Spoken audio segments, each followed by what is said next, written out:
રમતગમત યુવા અને સાંસ્કૃતિક પ્રવૃત્તિઓ વિભાગના સ્પોર્ટ્સ ઓથોરિટી ઓફ ગુજરાત દ્વારા નિર્મિત જિલ્લા રમત સંકુલ નડિયાદ ખાતે સ્પોર્ટ્સ એકેડમી હાઈ પરફોર્મન્સ સેન્ટરનું ઈ-લોકાર્પણ ગુજરાત રાજ્યના માનનીય મુખ્યમંત્રી શ્રી વિજયભાઈ રૂપાણીના વરદ હસ્તે કરવામાં આવ્યું।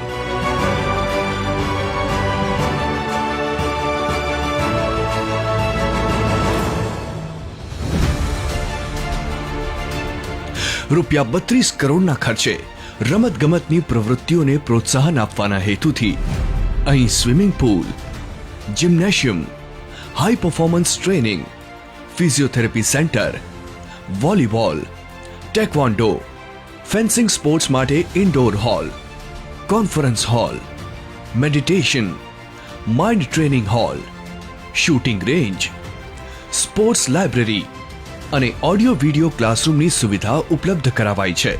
આ સ્પોર્ટ્સ એકેડમી સેન્ટરમાં હવે ઓલિમ્પિક ગેમ્સ માટે પણ તૈયાર થશે ઉત્કૃષ્ટ ખેલાડીઓ।